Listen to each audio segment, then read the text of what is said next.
Dear students, आज हम नया चैप्टर शुरू करने जा रहे हैं। कृषि संबंधी विशेषताएं, समस्याएं एवं नीतियां।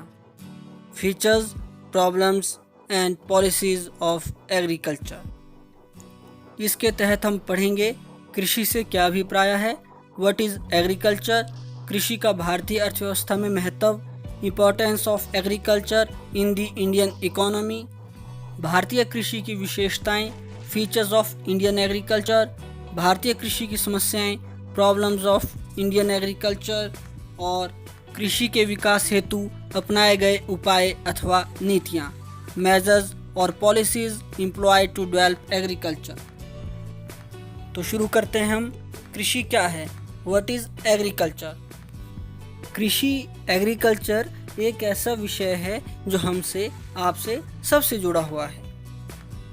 और जब हम कृषि की बात करते हैं, एग्रीकल्चर की बात करते हैं, तो आपके माइंड में आता होगा कि जो हम खेती कर रहे हैं, जो हम फसल उगा रहे हैं, वह एग्रीकल्चर है, वह कृषि है। लेकिन कृषि इससे भी एक व्यापक शब्द है। कैसे? आपने अपने घर में जानवर पाले होंगे, भैंस, गाय आदि, तो कृषि के अंतर्गत इनको भी शामिल किया जाता है। दरअसल जो कृषि है उसको हम इंग्लिश में एग्रीकल्चर कहते हैं, और यह एग्रीकल्चर लैटिन भाषा के दो शब्दों एग्री और कल्चर से मिलकर बना है। एग्री का अर्थ होता है खेत, फील्ड, और कल्चर का अर्थ होता है खेती करना, कल्टीवेशन। तो एक खेत में पशुओं तथा फसलों के उत्पादन संबंधी कला व विज्ञान को कृषि कहते हैं। तो केवल फसलों को उगाना कृषि नहीं है, बल्कि पशुओं को पालना भी कृषि कहलाता है। अब इसके पश्चात हमने करना है कि कृषि का भारतीय अर्थव्यवस्था में क्या महत्व है। आपने सुना भी होगा कि जो भारत है वह एक कृषि प्रधान अर्थव्यवस्था है, कृषि प्रधान देश है, अर्थात जहाँ पर ज़्यादातर जनसंख्या कृषि के ऊपर निर्भर है। तो जो भारत की अर्थव्यवस्था है उसमें कृषि का क्या महत्व है, इम्पोर्टेंट क्वेश्चन है, पेपर में कई बार पूछा जा चुका है। तो आपने जब भी इसको लर्न करना है, समझना है, तो आप इनके पॉइंट्स को जो है सबसे पहले आपने ध्यान में रखना है। यदि आपको पॉइंट्स याद हैं तो आप इस क्वेश्चन को सॉल्व कर सकते हैं, इसको अच्छे से लर्न कर सकते हैं और एक्सप्लेन कर सकते हैं। तो कृषि का भारतीय अर्थव्यवस्था में महत्व, इसके मेन पॉइंट्स हैं: राष्ट्रीय आय, मजदूरी पदार्थों की पूर्ति, कृषि तथा रोजगार, कृषि तथा उद्योग, कृषि तथा विदेशी व्यापार, आंतरिक व्यापार, यातायात, सरकार की आय, राष्ट्र का धन और अंतर्राष्ट्रीय प्रतिष्ठा। अब एक बार इन पॉइंट्स को हम यूं ही डिस्कस कर लेते हैं और उसके बाद इन्हें एक्सप्लेन करेंगे। पहला है राष्ट्रीय आय। अब राष्ट्रीय आय जो पूरे देश की आय है उसमें कृषि का कुछ ना कुछ योगदान तो होगा ही, तो राष्ट्रीय आय में भी इसका महत्व है। दूसरा पॉइंट है मजदूरी पदार्थों की पूर्ति। अब हमें चावल, मक्का, गेहूं कहाँ से मिलता है? कृषि से। तो मजदूरी पदार्थों की पूर्ति भी कृषि करता है। कृषि तथा रोजगार जो तीसरा पॉइंट है। अब रोजगार भी हमें कृषि से काफ़ी मात्रा में मिलता है। 70% जो देश की पॉपुलेशन लगभग एग्रीकल्चर में लगी हुई है। चौथा पॉइंट उद्योग। अब जैसे शुगर इंडस्ट्री है तो उसको रॉ मटेरियल कहाँ से मिलेगा? शुगर केन कहाँ से मिलेगा? कृषि से। तो उद्योगों में भी इसका महत्व है। विदेशी व्यापार, देश का जो निर्यात है उसमें भी इसका काफ़ी ज़्यादा योगदान है। चाय, जूट, काजू आदि का काफ़ी मात्रा में निर्यात किया जाता है। आंतरिक व्यापार, देश के अंदर ही जो व्यापार हो रहा है उसमें भी कृषि का काफ़ी ज़्यादा योगदान है। यातायात, तो जैसे जो मोटरें हैं, रेलें हैं, बैलगाड़ियाँ आदि हैं, उनमें भी आय का मुख्य साधन क्या है? अनाज को इधर उधर ले जाना। सरकार को आय की प्राप्ति, सरकार की आय भी काफ़ी मात्रा में कृषि से मिलती है। राष्ट्र का धन है, कृषि क्षेत्र में काफ़ी ज़्यादा देश का धन लगा हुआ है, पशुओं में लगा है, औजारों में लगा है, सिंचाई के साधनों में लगा है, तो राष्ट्र का धन भी है कृषि। और अंतर्राष्ट्रीय प्रतिष्ठा, कृषि का अंतर्राष्ट्रीय प्रतिष्ठा में भी महत्व है। कैसे? जैसे हम चावल के उत्पादन में दूसरे नंबर पर हैं, मूंगफली के उत्पादन में पहले स्थान पर हैं। तो इस तरह से कृषि का भारतीय अर्थव्यवस्था में काफ़ी ज़्यादा महत्व है। अब आपने जब भी इन्हें लर्न करना है, इनको पॉइंट्स को पहले आप लिखिए और फिर उनके ऊपर आप सोचिए और फिर एक्सप्लेन कीजिए। तो अब हम करते हैं कृषि का भारतीय अर्थव्यवस्था में महत्व, इनको हम एक्सप्लेन कर लेते हैं इन पॉइंट्स को। राष्ट्रीय आय, नेशनल इनकम। भारत की राष्ट्रीय आय में कृषि का काफ़ी महत्व है। सन 2011-12 में राष्ट्रीय आय में कृषि क्षेत्र का 14.2% योगदान था। मजदूरी पदार्थों की पूर्ति, सप्लाई ऑफ वेज गुड्स। मजदूरी पदार्थ वे वस्तुएं हैं जिन्हें देश की जनता अपने जीवन योग्य आवश्यकताओं को संतुष्ट करने के लिए उपभोग करती है। इनमें गेहूं, चावल, दालें आदि कृषि वस्तुएं शामिल होती हैं। भारत में कृषि क्षेत्र से लगभग 130 करोड़ मनुष्यों को भोजन तथा 51 करोड़ पशुओं को चारा मिलता है। कृषि तथा रोजगार, एग्रीकल्चर एंड एम्प्लॉयमेंट। भारत में कृषि रोजगार का मुख्य स्रोत है। भारत में 70% से भी ज़्यादा कार्यशील जनसंख्या कृषि क्षेत्र में लगी हुई है। भारत में कृषि जीवन निर्वाह का सबसे महत्वपूर्ण साधन है। कृषि तथा उद्योग, एग्रीकल्चर एंड इंडस्ट्री। कृषि क्षेत्र के द्वारा कई उद्योगों को कच्चा माल जैसे कपास, जूट, गन्ना आदि प्राप्त होते हैं। कृषि तथा विदेशी व्यापार, agriculture and foreign trade. Bharat के विदेशी व्यापार में भी कृषि का बहुत अधिक महत्व है। भारत से चाय, जूट, काजू, तंबाकू, मसाले आदि काफ़ी मात्रा में निर्यात किए जाते हैं। आंतरिक व्यापार, इंटरनल ट्रेड। भारत के अधिकतर लोग अपनी आय का 80% से अधिक भाग अनाज, चाय, चीनी तथा दूध आदि पर खर्च करते हैं। अतः देश के आंतरिक व्यापार में भी कृषि का बहुत अधिक महत्व है। यातायात, ट्रांसपोर्ट। यातायात के साधनों जैसे रेलों, मोटरों, बैलगाड़ियों की आय का एक मुख्य साधन अनाज तथा अन्य कृषि पदार्थों को एक स्थान से दूसरे स्थान पर लाना ले जाना है। सरकार की आय, गवर्नमेंट इनकम। राज्य सरकारें अपनी आय का काफ़ी भाग माल गुजारी से प्राप्त करती हैं। माल गुजारी राज्य सरकारों की आय का परंपरागत साधन है। राष्ट्र का धन, वेल्थ ऑफ नेशन। हमारे देश के धन का बड़ा भाग कृषि क्षेत्र में लगा हुआ है। देश की करोड़ों रुपए की पूंजी सिंचाई के साधनों, पशुओं, खेती के औजारों में लगी हुई है। अंतर्राष्ट्रीय प्रतिष्ठा, इंटरनेशनल रैंकिंग। अंतर्राष्ट्रीय दृष्टि से भारतीय खेती का स्थान काफ़ी ऊंचा है। भारत का संसार में चाय तथा मूंगफली के उत्पादन में प्रथम स्थान, चावल के उत्पादन में दूसरा तथा तंबाकू और कपास के उत्पादन में तीसरा स्थान है। और इस तरह हम कह सकते हैं कि कृषि का भारत की अर्थव्यवस्था में काफ़ी अधिक महत्व है। यदि हमने अपने विकास को और अधिक तीव्रता से आगे बढ़ाना है तो हमें कृषि को भी आगे ले जाना होगा। इसके बाद नेक्स्ट इम्पॉर्टेंट क्वेश्चन बनता है भारतीय कृषि की विशेषताएं, फीचर्स ऑफ इंडियन एग्रीकल्चर। तो इसके मेन पॉइंट्स हैं निम्न उत्पादकता, लो प्रोडक्टिविटी, छिपी बेरोजगारी, डिस्गाइज्ड अनएम्प्लॉयमेंट, वर्षा पर निर्भरता, डिपेंडेंस ऑन रेनफॉल, निर्वाह खेती, सब्सिस्टेंस फार्मिंग, परंपरागत आगत, ट्रेडिशनल इनपुट्स, लघु जोतें, स्मॉल होल्डिंग्स, भूस्वामी काश्तकार संघर्ष, लैंडलॉर्ड टेनेंट कन्फ्लिक्ट और पिछड़ी तकनीकी, बैकवर्ड टेक्नोलॉजी। तो अब हम इन पॉइंट्स को एक्सप्लेन करते हैं। पहला है निम्न उत्पादकता, लो प्रोडक्टिविटी। उत्पादकता से अभिप्राय प्रति हेक्टेयर भूमि के उत्पादन से है और विश्व के उन्नत देशों की तुलना में भारत की कृषि संबंधी उत्पादकता बहुत ही निम्न है।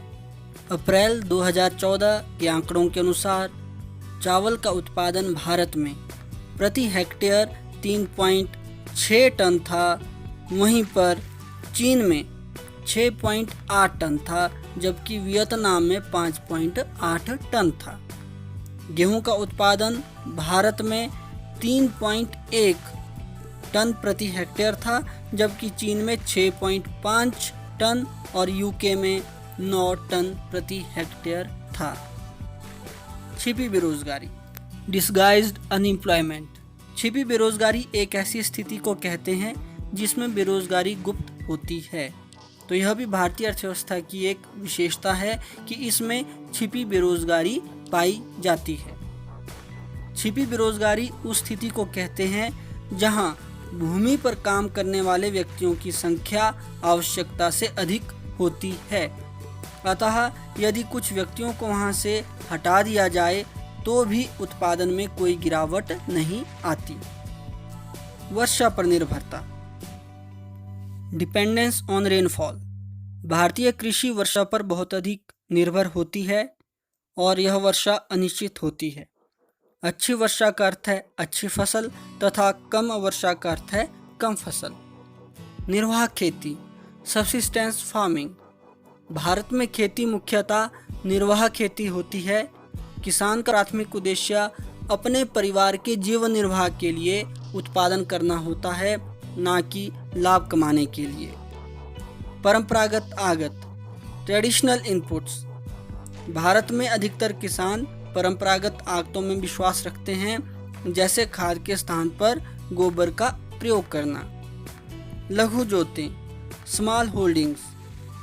जोत का अर्थ भूमि का वह टुकड़ा है जिस पर किसान खेती करता है, अर्थात खेत। भारतीय कृषि की एक अन्य विशेषता जोतों का छोटा आकार होना है। इसके परिणाम स्वरूप किसान की निर्वाह खेती की समस्या और भी अधिक गंभीर बन जाती है। भूस्वामी काश्तकार संघर्ष, लैंडलॉर्ड टेनेंट कन्फ्लिक्ट। काश्तकार वह व्यक्ति होता है जो भूस्वामी से भूमि पट्टे पर अर्थात किराए पर लेता है। भारतीय कृषि की एक अन्य विशेषता यह है कि भूस्वामी और काश्तकार के बीच में संघर्ष बना रहता है। खेती के लाभ का बड़ा भाग भूस्वामी को प्राप्त होता है, जबकि काश्तकार निर्वाह योग्य कमाई ही प्राप्त करता है। पिछड़ी तकनीकी, बैकवर्ड टेक्नोलॉजी। भारत में अधिकांश खेत छोटे आकार के होते हैं और उस पर खेती करने वाले अधिकतर किसान भी निर्धन होते हैं, अतः पिछड़ी तकनीक का ही अधिकतर प्रयोग किया जाता है। इसके पश्चात अब हम करेंगे भारतीय कृषि की समस्याएं, प्रॉब्लम्स ऑफ इंडियन एग्रीकल्चर। तो पहली मुख्य समस्या है निम्न उत्पादकता की समस्या, प्रॉब्लम ऑफ लो प्रोडक्टिविटी। यह भारतीय कृषि की पहली तथा मुख्य समस्या है। विश्व के उन्नत देशों की तुलना में भारत में फसलों की उत्पादकता बहुत ही कम है। सिंचाई के स्थायी साधनों का अभाव, lack of permanent means of irrigation. Bharat में कृषि अधिकतर वर्षा के ऊपर निर्भर रहती है और वर्षा अनिश्चित है, अतः सिंचाई की आवश्यकता पड़ती है, लेकिन सिंचाई के स्थायी साधन जैसे नहरी सिंचाई, नदी सिंचाई, कुओं आदि का अभाव है। नंबर 3, वित्त की समस्या, प्रॉब्लम ऑफ फाइनेंस। भारतीय कृषि की एक अन्य बड़ी समस्या खेती की विभिन्न क्रियाओं के लिए वित्त का अभाव है। किसानों को बीज, उर्वरक, ट्रैक्टर, थ्रेशर आदि खरीदने के लिए वित्त की आवश्यकता होती है, लेकिन उन्हें यह आसानी से उपलब्ध नहीं हो पाता। परंपरागत दृष्टिकोण, कन्वेंशनल आउटलुक। खेती संबंधी परंपरागत दृष्टिकोण भारतीय कृषि की एक और प्रमुख समस्या है। आज भी किसान का खेती का मुख्य उद्देश्य जीवन निर्वाह है, न कि व्यापार। छोटी तथा बिखरी जोतें, small and scattered holdings. Bharat में जोतें न केवल छोटी हैं अपितु बिखरी हुई भी हैं। छोटी जोतें आधुनिक उत्पादन तकनीक के उपयुक्त नहीं होती तथा बिखरी जोतों के कारण प्रबंध की लागत भी बढ़ जाती है। व्यवस्थित विपणन प्रणाली का अभाव, lack of organised marketing system. कृषि उपज की विपणन प्रणाली बहुत ही अव्यवस्थित है। छोटे किसानों की बहुत बड़ी संख्या आज भी अपनी उपज स्थानीय मंडियों में कम कीमत पर बेच रहे हैं। ऐसा करना उनकी व्यवस्था भी है। लेकिन सरकार ने अब निर्णय लिया है कि किसान अपनी फसल जहां पर उन्हें उपयुक्त लगता है वहां पर बेच सकते हैं, चाहे वह कोई अन्य राज्य ही क्यों ना हो। अब है कृषि के विकास हेतु अपनाए गए उपाय अथवा नीतियाँ। मेजर्स और policies employed to develop agriculture. कृषि का विकास निरंतर हो रहा है, ये बात तो है। अब साथ ही साथ इंडिया की पॉपुलेशन भी लगातार इंक्रीज हो रही है। चाइना के बाद दूसरे नंबर पर हमारा नाम आता है, इसलिए कृषि का विकास होना अति आवश्यक है। तो इसके लिए सरकार ने भी कई कदम उठाए हैं, कई सारी नीतियां अपनाई हैं और इसी के फलस्वरूप 1951 में जो उत्पादन खाद्यान्न का उत्पादन 550 लाख टन था वो सन 2017-18 में बढ़कर 2848 लाख टन हो गया। ये सब सरकार के द्वारा अपनाए गए उपाय या नीतियों के कारण हुआ, जो इस प्रकार हैं। फसलों के अधीन क्षेत्र में वृद्धि, increase in the area under cultivation. फसलों के अधीन क्षेत्र में वृद्धि मुख्य रूप से दो कारणों से होती है। एक तो शुद्ध बोए गए क्षेत्र में वृद्धि तथा दूसरा बहुफसली। योजनाओं की अवधि में फसलों के अधीन क्षेत्र में 38% की वृद्धि हुई है। सन 1950-51 में कुल बोया गया क्षेत्र लगभग 13 करोड़ हेक्टेयर था और अब यह बढ़कर 19 करोड़ हेक्टेयर के लगभग हो गया है। बोए गए क्षेत्र में वृद्धि करने के लिए बेकार भूमि को खेती योग्य बनाया गया है। और बहुफसली मल्टीपल क्रॉपिंग, जिसका अर्थ है एक ही क्षेत्र में एक ही वर्ष के दौरान एक से अधिक फसलें उगाना। और भारत में लगभग 4.2 करोड़ हेक्टेयर क्षेत्रफल में प्रति वर्ष एक से अधिक फसलें उगाई जा रही हैं। दूसरा पॉइंट है अधिक सिंचाई, मोर इरिगेशन। कृषि की उत्पादकता को बढ़ाने के लिए सिंचाई का काफ़ी अधिक विस्तार किया गया है। 1951 में केवल 17% भूमि पर सिंचाई की व्यवस्था थी, अब यह बढ़कर लगभग 47% से अधिक भूमि पर हो गई है। खाद, फर्टिलाइजर्स। कृषि की उत्पादकता को बढ़ाने के लिए खाद का अधिक प्रयोग किया जाने लगा है। गांव में कंपोस्ट खाद अधिक तैयार की जाती है, जबकि रासायनिक खाद के प्रयोग में भी काफ़ी वृद्धि हुई है। 2016-17 में लगभग 259.5 लाख टन रासायनिक खाद का प्रयोग किया गया। अधिक उपज देने वाले बीज, HYV seeds, high yielding variety seeds.